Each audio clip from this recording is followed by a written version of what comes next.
adik-adik, selamat hari Minggu.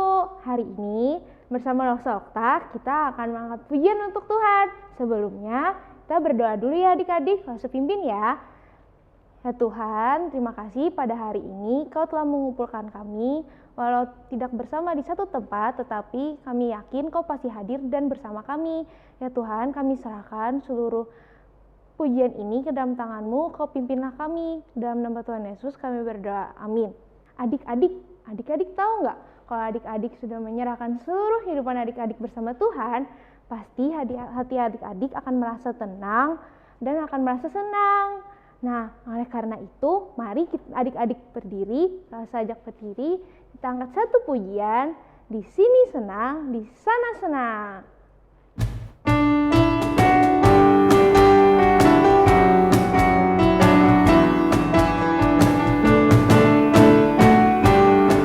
Gerak ya adik-adik. Sini senang, di sana senang, di mana-mana hatiku senang. Sini senang, di sana senang, di mana-mana hatiku senang.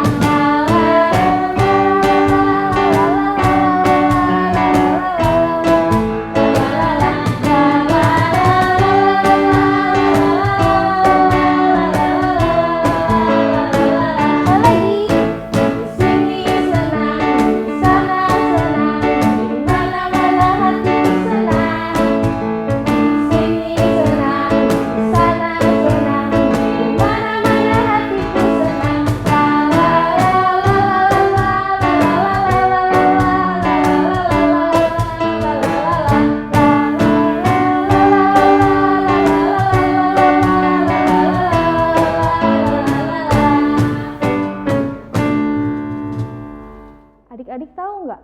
Tuhan Yesus memanggil kita untuk menjadi pekerjanya, di mana kita dipakai Tuhan untuk melayani dan menjadi saksi bagi Dia. Adik-adik tahu di mana pekerja Kristus itu adalah yang sangat istimewa dan termulia. Karena itu masih tetap berdiri, langsung aja kita mengangkat pujian pekerja Kristus.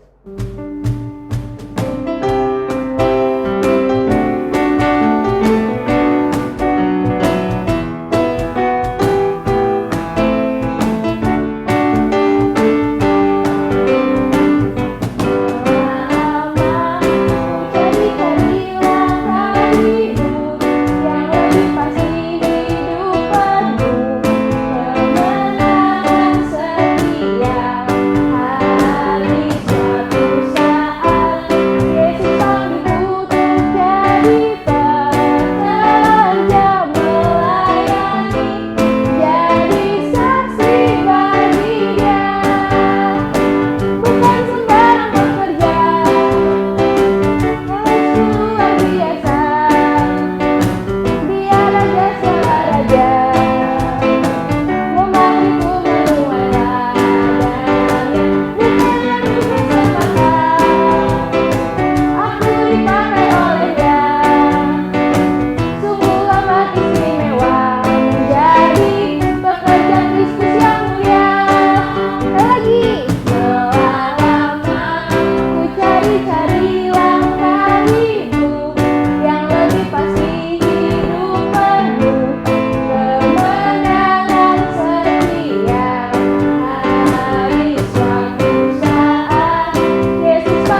Pasti kita pernah merasa lelah kan menjadi pekerja Kristus.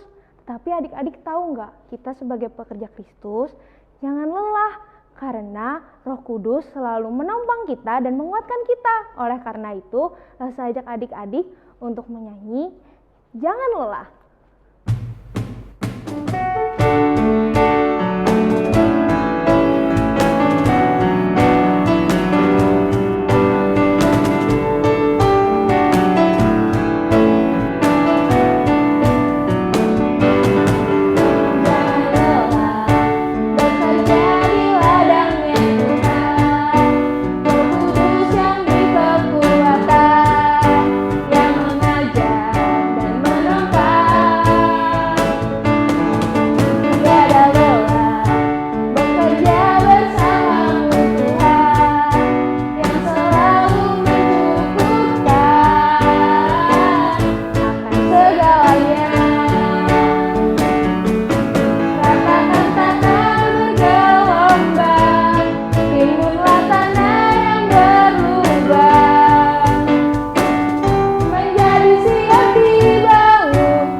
Adik-adik, sebentar lagi kita akan mendengarkan cerita.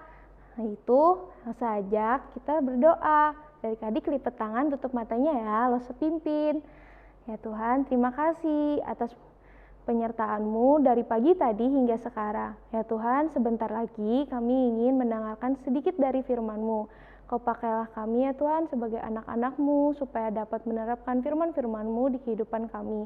Terima kasih Tuhan, dalam nama Tuhan Yesus kami berdoa, amin. Adik-adik jangan lupa kasih persembahan ya. Adik-adik bisa minta tolong mama, papa, atau semua keluarga adik-adik untuk memberikan persembahan dengan cara mentransfer ke rekening di bawah ini. Jangan lupa ya, selamat hari Minggu, selamat mendengarkan cerita. Tuhan Yesus memberkati, dadah. Peter sakit perut.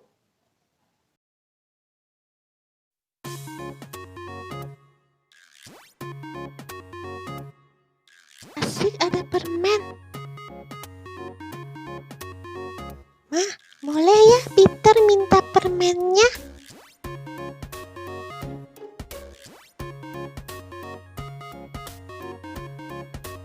Boleh, tapi makannya setelah habis makan siang ya. Nanti bagi-bagikan Dede.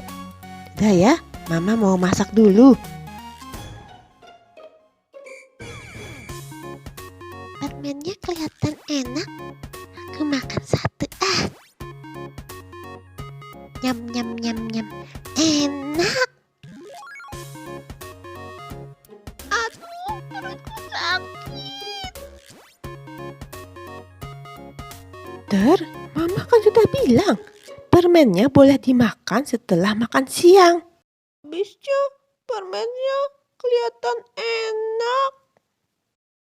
Peter kan belum makan siang, makanya sakit perut setelah makan permen sebanyak itu. Peter menyesal, Ma. Sekarang perut Peter sakit sekali.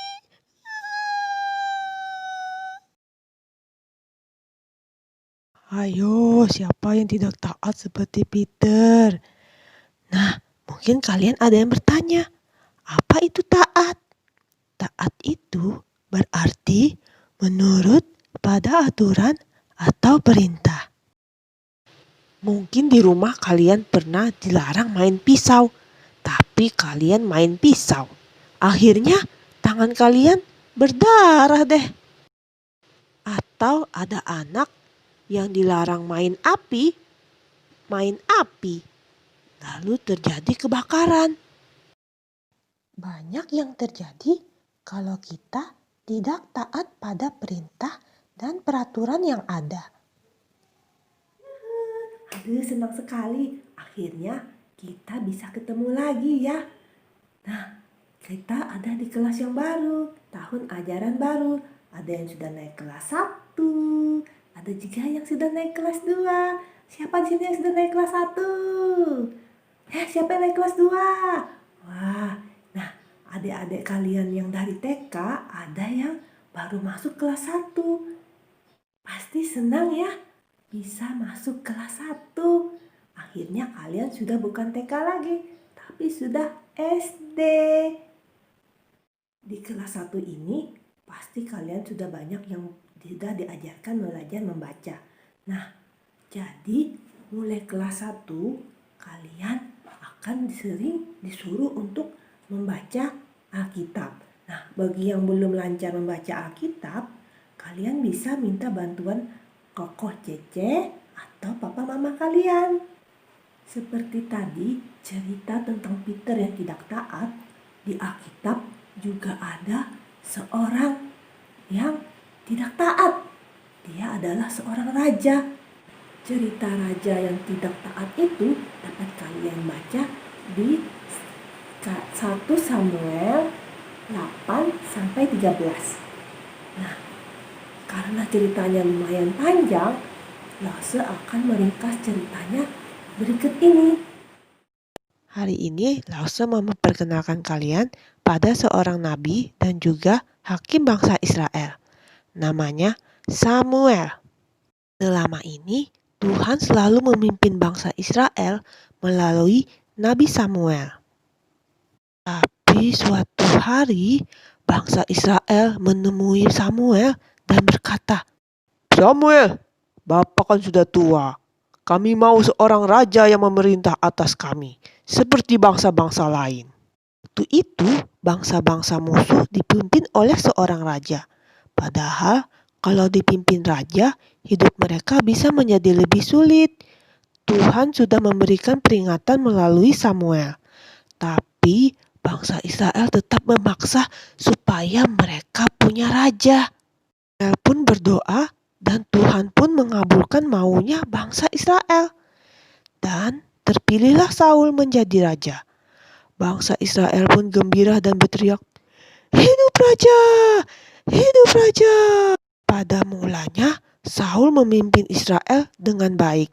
Ia selalu bersyukur dan mendengar perintah Tuhan. Dan Tuhan pun selalu memberikan kemenangan atas musuh yang dilawan Saul. Tapi setelah beberapa tahun, semuanya berubah. Suatu hari, bangsa Filistin siap menyerang bangsa Israel. Para pasukan Raja Saul ketakutan. Apalagi bangsa Filistin itu tentaranya badannya besar-besar dan perkasa. Sampai-sampai bangsa Israel bersembunyi dan ada juga yang melarikan diri. Samuel sudah memberitahu Saul untuk menunggu 7 hari. Nanti Samuel akan datang dan mempersembahkan korban bakaran. Waktu itu cuma imam yang boleh mempersembahkan korban bakaran kepada Tuhan.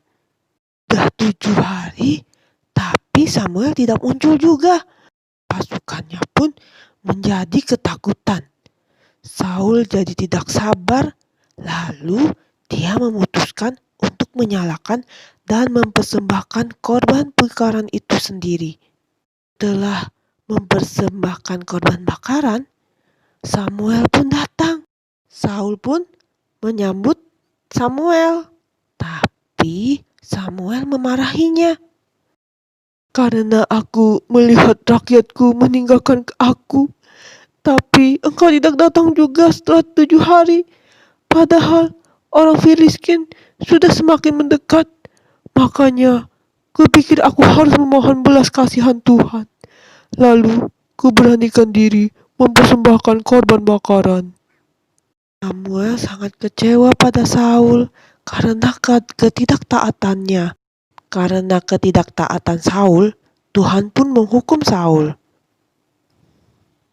Samuel pun menyampaikan apa yang Tuhan katakan kepadanya. Apa ya yang Tuhan bilang? Nah, kalian bisa buka di kitab 1 Samuel 13 ayat 13 sampai 14. Karena ketidaktaatan Saul, Saul pun kehilangan kerajaannya. Biasanya kalau raja mati, dia akan digantikan anaknya atau keturunannya yang lain. Tapi kali ini Tuhan menghukum bahwa keturunannya tidak akan menjadi raja, tapi orang lain yang akan menggantikannya menjadi raja Israel.